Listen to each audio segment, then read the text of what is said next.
E aí, pessoal, como vai? Estamos aqui para mais uma aula de estatística. Eu sou o professor William e hoje a gente vai continuar, né, sobre a nossa aula de distribuição de frequência. Em especial, a gente vai falar sobre representação gráfica de uma distribuição.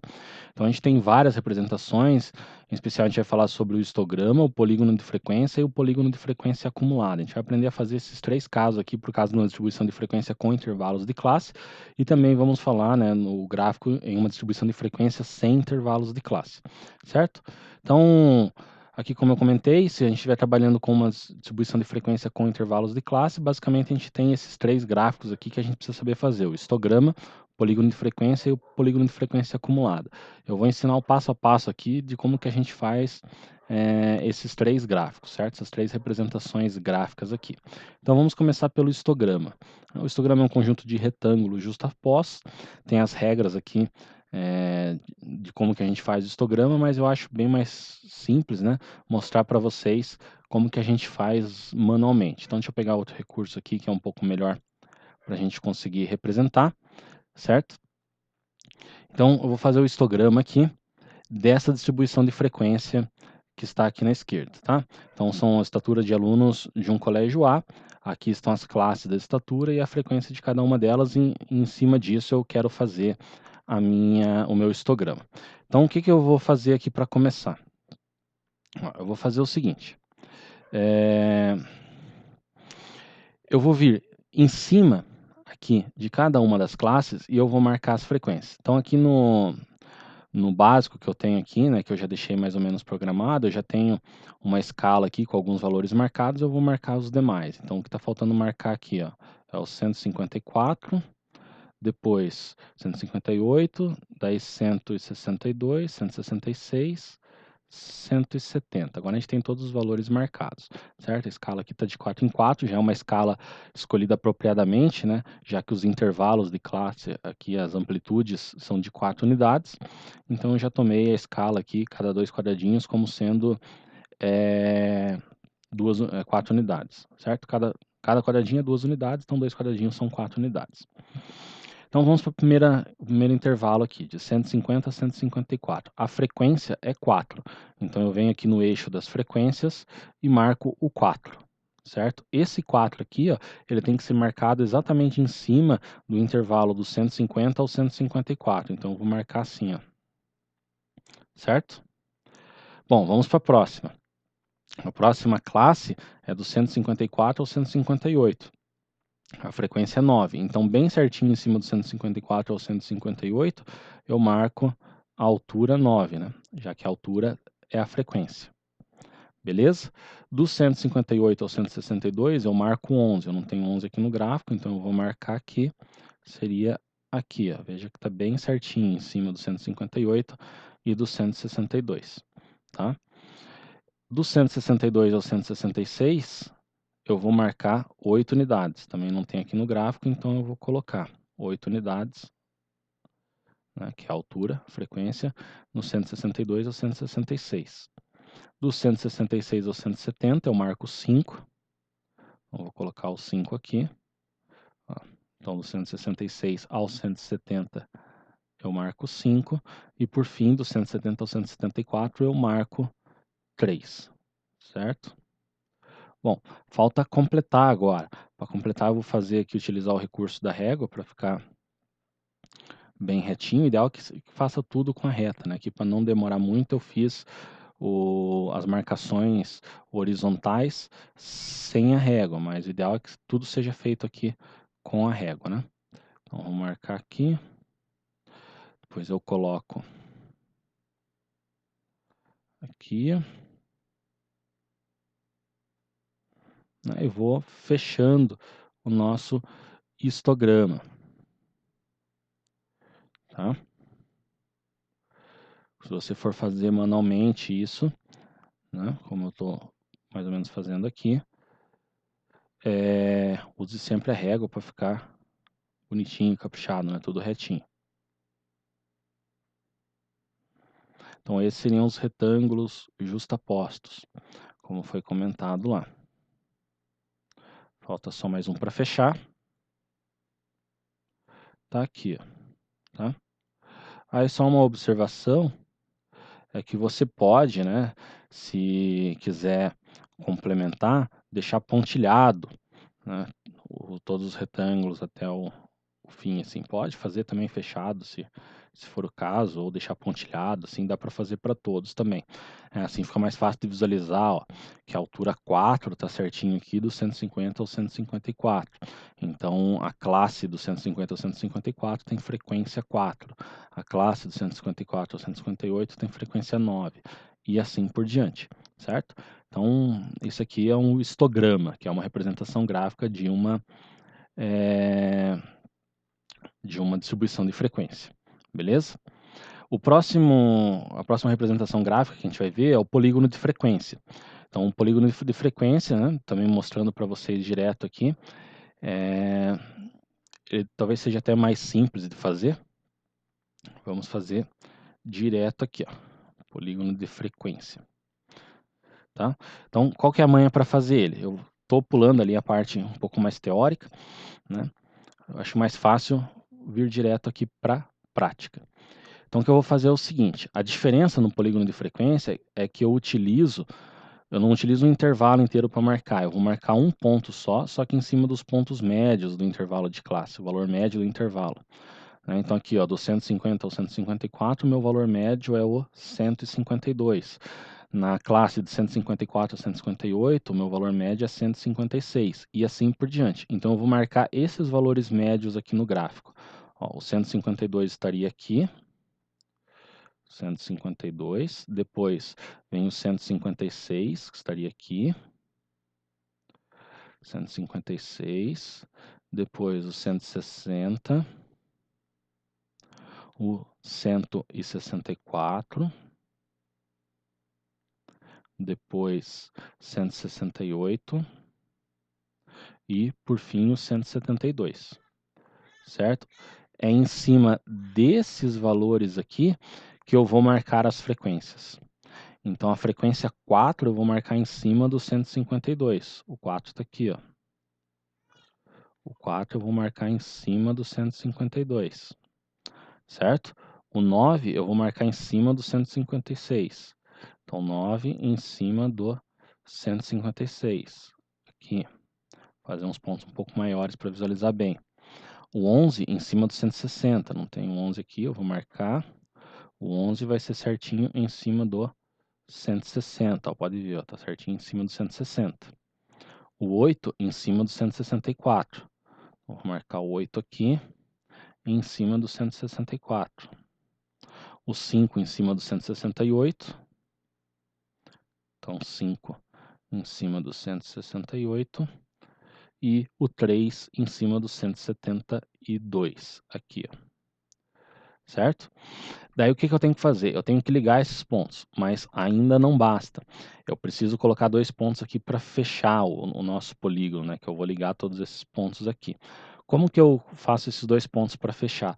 Eu imagino duas classes, uma anterior, né? Uma que fosse antes aqui do 150 e uma posterior. A classe que fosse antes aqui, ó, seria do 146 ao 150. Então, o ponto médio seria 148. O 148 estaria aqui, ó, tá? E nesse ponto aqui, ó, é onde eu marco no zero. Então, você pode ver que ele está vindo aqui de 2 em 2 quadradinhos, então é só seguir o padrão. Então aqui eu vou fechar ele no zero. E aqui é a mesma coisa, ó, estou indo de 2 em 2, então o próximo eu marcaria aqui, ó, e eu fecho ele no zero. Então colocando essas duas classes imaginárias aqui que estaria no zero, eu posso fechar o meu polígono de frequência. Beleza? Então vamos só ligar os pontos aqui. Deixa eu puxar para cá. E a gente já pode ir ligando, tá? Façam sempre com a reta, com a régua, para ficar retinho, bonitinho ali. E daí eu ligo aqui também.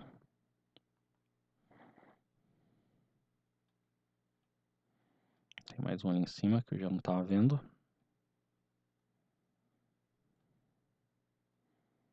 Aqui mais ou menos.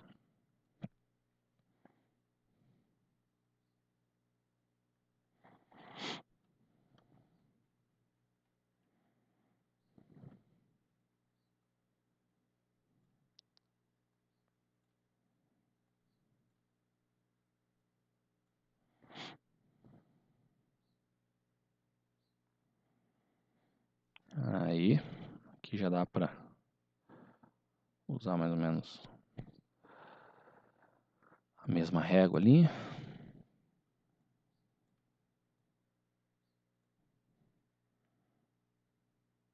Eu ia tentar fazer isso um pouquinho mais rápido sem a régua, mas daí ia ficar torto demais. Então, fazemos com a régua mais bonitinha aqui. Só falta o último aqui para fechar. Beleza. Né? E está feito o polígono de frequência acumulada. Então, o polígono de frequência acumulada, ele mostra bem certinho no ponto médio qual que é a frequência que a gente tem, né? Então, um exemplo aqui, ó, no 160, que é o ponto médio da terceira classe, né? Está certinho a frequência 11. Beleza? Então, voltando aqui para a nossa apresentação. Tem algumas observações. A primeira que eu coloquei aqui é que a gente precisa completar a figura, né? Com os extremos, igual eu fiz ali com as duas classes imaginárias. E a segunda é que, às vezes, quando a gente vai completar o nosso polígono de frequência, pode ser que a gente tenha que pegar uma classe negativa, e às vezes a classe negativa não faz sentido. Então, aqui tem um exemplo para vocês, né? Imagina, sei lá, isso aqui é uma situação de notas dos alunos, né? Então, as notas de 0 a 2, de 2 a 4, de 4 a 6 e assim por diante. Então, não faz muito sentido a gente pensar na classe anterior, seria a classe do -2 até o 0. Então, teriam valores negativos aqui, né? Então, quando a gente faz isso, na hora de fechar o nosso polígono aqui, a gente deixa pontilhado, tá? Só quando os valores negativos não fazem sentido. Para fazer a referência que a gente está fechando o polígono, mas para dizer ao mesmo tempo também que a gente não está considerando esses valores aqui negativos. Beleza? Vamos para o polígono de frequência acumulada, também conhecido como ogiva de Galton. Tá? Então vamos fazer aqui direto.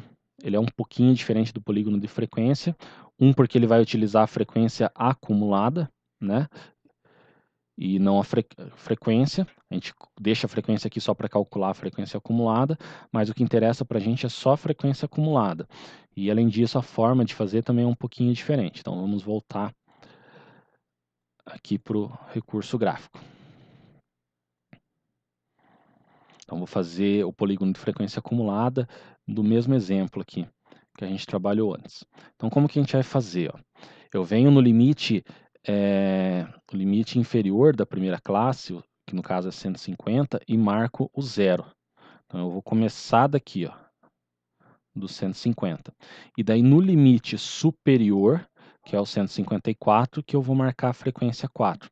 Então, no nosso caso aqui, ó, vamos supor que o 4 ele está mais ou menos aqui, certo? Já que é 10, a metade é 5, então um pouco abaixo aqui seria o 4. Então, bem no 4 aqui, ó, que eu vou marcar o 154. Então, o 154 estaria aqui, o 4 aqui, eu vou fazer esse ponto aqui, ó. Esse ponto seria o ponto 154, 4, beleza? Então, vou marcar esse ponto aqui. E se você tiver com a régua e quiser, você pode já ligar aqui. Eu vou deixar para ligar tudo no final, tá? Daí, no 158, eu estou olhando agora sempre nos limites superiores, né? Que eu vou marcar o 9. Então, o 9 estaria mais ou menos aqui, ó. Aliás, desculpa, o 9 não. Eu vou marcar a frequência acumulada, né? Que no primeiro caso aqui é igual, certo? Então, eu vou marcar o 13. Espera aí, vou voltar lá. Deixa eu apagar aquele 9 dali. Tá? Então, vamos colocar o 13. O 13 estaria mais ou menos aqui, ó. Tá? Então, o 13 eu marco em cima do 158. Beleza. Depois, eu vou marcar em cima do 162 o 24. O 24 estaria mais ou menos aqui. Então, 24 em cima do 162. Certo? Depois, em cima do 166, eu vou marcar o 32. O 32 estaria por aqui, ó. 32 em cima do 166. Mais ou menos por aqui, tá? Depois, em cima do 170, o 170 estaria aqui. Eu vou marcar o 37. Então, 37 estaria, sei lá, por aqui mais ou menos. Então, 37 estaria por aqui, ó, acima dos 170. Aqui. E por fim, em cima do 174, que eu vou marcar o 40. Aqui. E agora é só ligar esses pontos. Tá? Então, vamos usar aqui a régua para ficar retinha.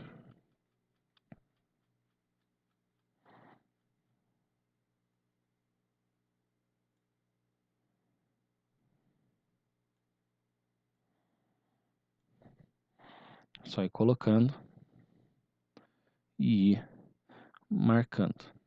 Tá? Manualmente é bem mais fácil de fazer isso. Mas a gente também pode fazer utilizando outros recursos que daí nos deixam prontos. Né? Que eu estou fazendo manualmente para a gente entender, aprender o que processo como um todo de como que faz. Né? Não simplesmente colocar ali num software que te dá o negócio pronto, mas entender o que o software está fazendo.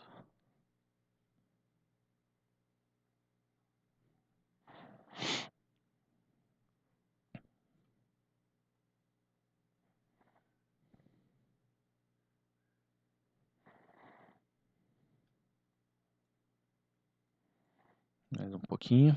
Aí. Bom. Então, é isso aí. Esse aqui é o nosso polígono de frequência acumulada, né? Ele nos dá a frequência acumulada, como que a frequência está se acumulando, a curva de acúmulo aqui da frequência. Beleza? Acho que deu para pegar a ideia de como que faz esses três casos aqui, tá? Só para comentar, a gente tem também os gráficos de distribuição de frequência sem intervalo de classe. Né? Então, quando a gente trabalha sem intervalo de classe, às vezes quando a gente está com variável discreta, né? Que daí não faz muito sentido trabalhar com intervalos, como é esse exemplo aqui. Então, esse aqui, basicamente, o que a gente fez é o seguinte, ó, você tem os valores, né, que seriam como se fossem os pontos médios, você não tem as classes, então em cima das classes você marca as frequências aqui, certo? E daí não faz muito sentido ligar, porque a ligação ele dá uma ideia de continuidade e se a variável não for contínua, a gente não vai ligar, beleza? É isso daí. Valeu, até a próxima.